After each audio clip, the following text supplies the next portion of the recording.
my name is Beck and welcome to my January wrap up. I'm going to talk first about the two things that I finished at the end of last year that I didn't get to include in a wrap up because I finished them so close to the end of the year, and then I'll jump into the stuff that I finished during January. So I read about 4 books in January and I DNF'd 3 books, so I'll get into those in a second. But the second last book that I finished in 2021 was The Bonsai Emperor, and this is a young adult book. It features the characters that are heavily featured in book 1, and so if I say anything too thorough, then it's going to obviously spoil the events of the first book, which I really enjoyed the first book, but the second book went on different tangents that didn't capture me as thoroughly as the first book did.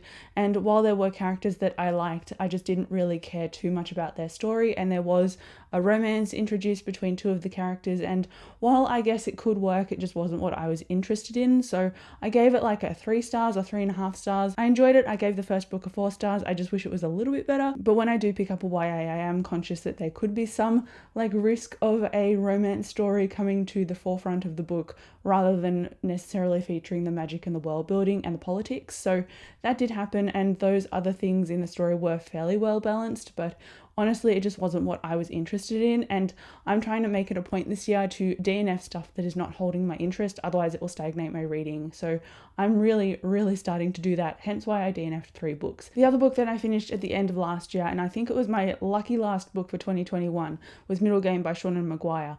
I really like her Every Heart a Doorway series, but I think that's the only thing that I really like about her writing. I don't know what it is. I can't seem to vibe with her other works. This was a 3 stars. This follows 2 alchemists, and they are like born twins, but they are manufactured and bioengineered twins, because this alchemist, who's like a century old or something, his purpose is to combine the meaning of the universe and science, and he's trying to make that happen with these 2 twins. So one embodies like language and art and understanding, and then the other one embodies logic and mathematics, and so they're separated at birth, but they can kind of communicate with each other through a mental link, and they're not really sure why. And so it follows their journey of growing up and being separated and trying to come back together, as well as having these alchemists and this whole like organization pushing for them to be their new like experiment. So it's interesting enough, but it went down that road of like literary kinds of writing, and I read urban fantasy and fantasy for escapism. I don't read it necessarily for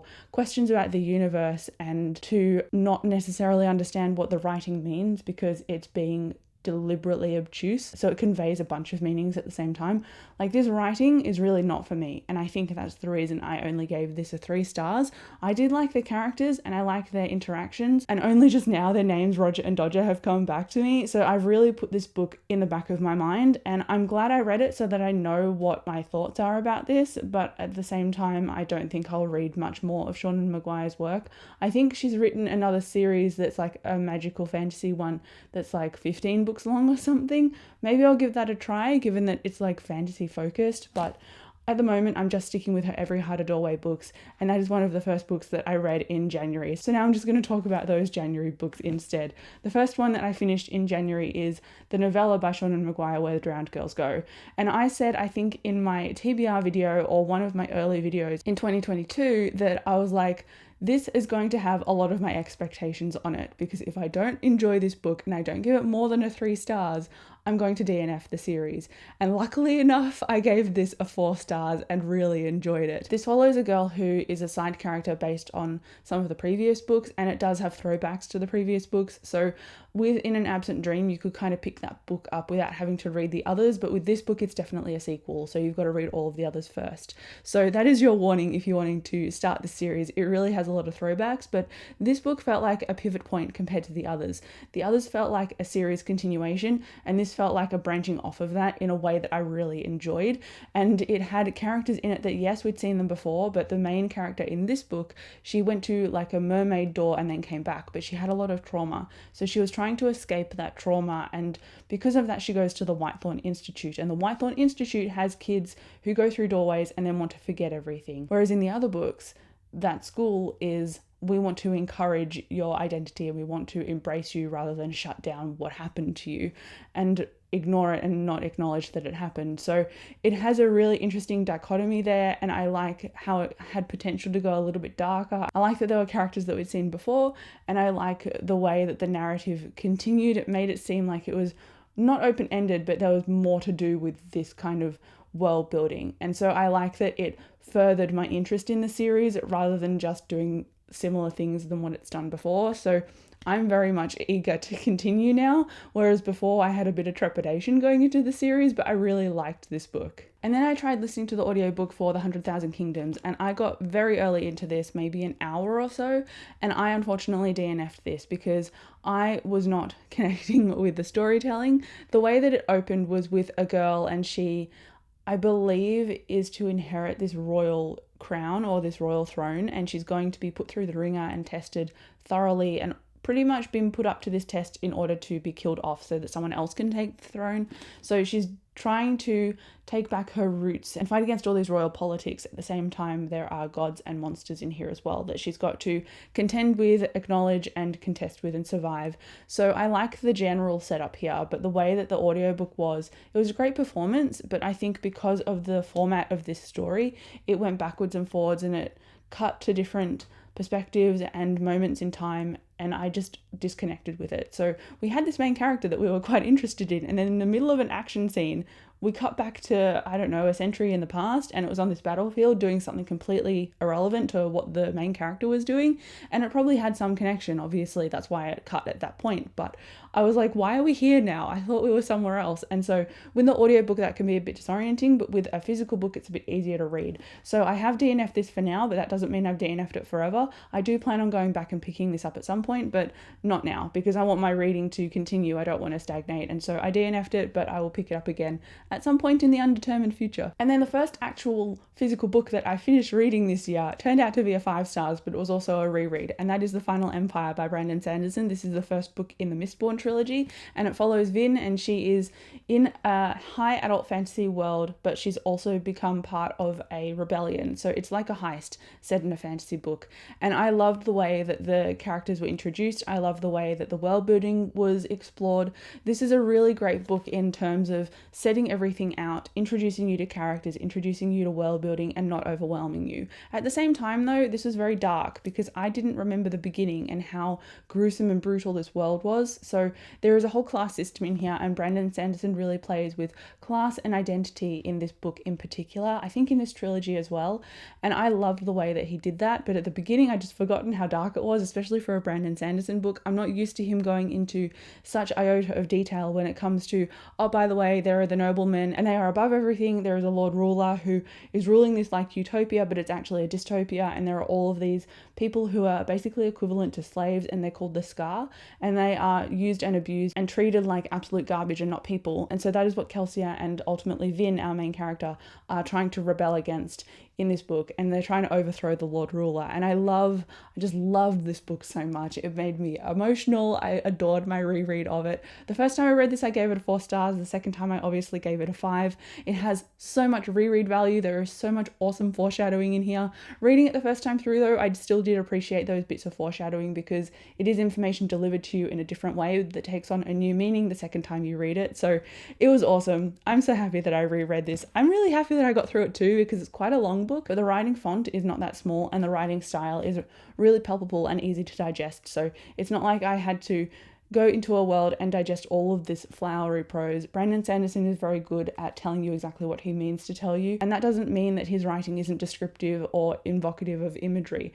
It's just easy to digest. So I loved this. I'm so happy I read it. And then the next book is on my February TBR, which I'm really excited about. And then I actually had success with an audiobook called The Fated Sky, and this is the Second Lady Astronaut book. It's a historical science fiction, so it follows Alma York and her husband Nathaniel York, and they are living in the 1930s or 40s, and a giant meteor crashes into Earth and decimates a whole city of people and basically destroys Earth as we know it in terms of the climate. So everyone is trying to figure out a way to move from Earth to a viable planet that is not Earth so that they can continue living. So Alma York is a pilot, and she is kind of an astronaut in the making, and so it follows Alma's journey in NASA and the science behind trying to get to the moon and to get to Mars and to try and live off world, and how to make that viable for everybody on Earth. So I really love all of the world building and the general goals of this series, and I also really loved that there is an established relationship at the heart of this story. I also adored that this book had a character in it named Parker, and in the first book we follow Alma's interactions with Parker and how misogynistic and just rude and nasty Parker is as a person, because obviously it's like the 40s. There is a lot of racism and there's a lot of classism in these books, and I love the way that that is navigated. But Parker, in the first book, I hated him, and then in the second book I actually found I appreciated him in different ways. And I think that's a really clever way for somebody to write a character. I started out hating him and I could appreciate him in the second book based on character development and conversations that he had with Alma. So I really liked all the characters in this book. If you don't like the characters, you won't like the story, because while there is a story around the edges, it really focuses on all the characters trying to push it forward in all of their little micro conversations, in all of the themes that are relevant to those conversations, and all of the general goals that is set up from book 1 in the series. I loved it. I gave it 4 stars, and I have continued with the next book, The Relentless Moon, but the way that this book worked was it seems more of a companion than it does to be a direct sequel. So it doesn't follow Alma, and I really wanted to read more about her and Nathaniel, but it follows a different woman named Nicole, and she's an astronaut, but I also just don't care as much about her as I do about Alma. And so we've had the same voice through books 1 and 2, and now it's become into book 3, and I just don't care as much. There's nothing necessarily wrong with the writing. Like, the characters are still written really well, the story and the world building is still done really well, the pace is excellent, and the tone is great. But in terms of my just general interest with the series, it's really tanked, and I found myself avoiding the audiobook. Like, on my commute to work in the morning, usually I put an audiobook on, and that's really easy to do before I drive away. I have not been doing that. I've actively been avoiding doing that for this audiobook, and I'm like, I think it's time to DNF. So unfortunately, I listened to 3 hours of The Relentless Moon and then I put it down, and it's like a 17-hour audiobook, but already I'm feeling more free after doing that. And I'm sad because DNFing a book just means that it's not my thing. It doesn't mean that the book is bad. So I'm really a fan of this series, but just not so much of the third book. And then speaking of more DNFs, I DNF'd so many books this month. I'm just not used to it. I DNF'd Foundation by Isaac Asimov, and I started reading this book, and then my friend Marie, who has an awesome blog, we talk a lot and we discuss books specifically, and she was like, you might want to Google Isaac Asimov when I started reading this, because she saw it on my GOODREADS, and I was like, oh no, why? And sure enough, this author has a history of sexually assaulting women, specifically at conventions, like sci-fi conventions, and I'm like, that makes me deeply uncomfortable. So I started this and then immediately DNF'd it because A, I don't want to support this author, and B, if that's how he treats women in real life, how has he portrayed them in his work? It surely can't be good. So I think I dodged a bullet with DNFing this. I'm unhauling this straight away. I'm really just holding it up because I'm talking about it in a video, and then after that, it's gone. And then I finished another Brandon Sanderson book, and that is Cytonic. This came out last year in November, and I just didn't get onto it until now. I gave this 3 stars. I wish it was better. I have a whole spoiler vlog about it going into my nitty-gritty thoughts if you want to check that out instead. But this is a book about Spencer, and in the first book she is wanting to become a pilot, and her colony live on a planet called Detritus. They're all human and they're trying to survive and fight back against the Krell, who are like their captors or their overseers, I guess, and they send ships regularly to Detritus in order to stamp down the population. So Spencer wants to become a pilot that's equated with all this prowess and this courage, because you are protecting your nation, basically. And so she's trying to do this, but her father previously joined and became a pilot, and then he ended up falling in battle. So she has a lot of backlash from everybody because everyone calls her a coward based on the actions of her father. And so she's trying to crest that and become a pilot instead. So she's trying to do that in book 1, and then book 3 feels very deviated from where we began. And I say that in both a negative connotation and a partly interested connotation, because this had a quest in it and I was interested in the mechanisms of the quest, but the side characters I was not really keen on. And it feels like the formula of the second book and the third book are very similar, and that really frustrated me because I want to go back and see the side characters from book 1 that we were set up with. I don't want to learn about more side characters and just add and add and add and add. I'm already interested in a set of characters, and I don't need more introduced because I'm feeling less and less connected to this series.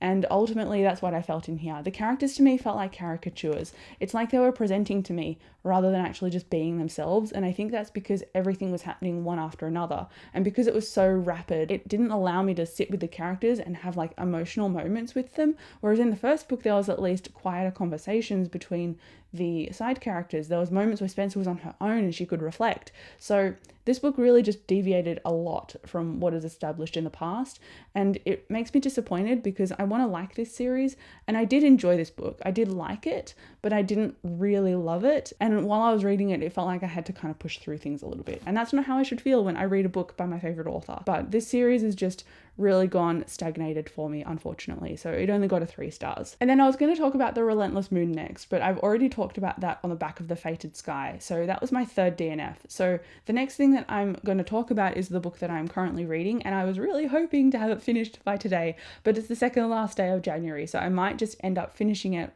during January and then that'll be it. This is The Witcher. It's book 2, Time of Contempt, and I'm enjoying this, but not as much as the first book. So this book has a lot of political talking heads, and it has a lot of names and places and meanings being thrown at me, not thrown at me, but presented to me. And because it's got so much being discussed, it's a lot to absorb, and there's not a lot of doing and going. There's more just sitting and talking. And so certain things have happened politically in here, and Geralt has no idea what it means. And so because Geralt doesn't have any idea what it means, the author has made the reader feel the same as Geralt. And I'm like, I don't like feeling that way. I like knowing more than the main character. So I am liking this, but I'm hoping it clues me in a little bit more, and I'm only about halfway through, so I imagine it will clue me in a little bit more. That's what I'm hoping, at least.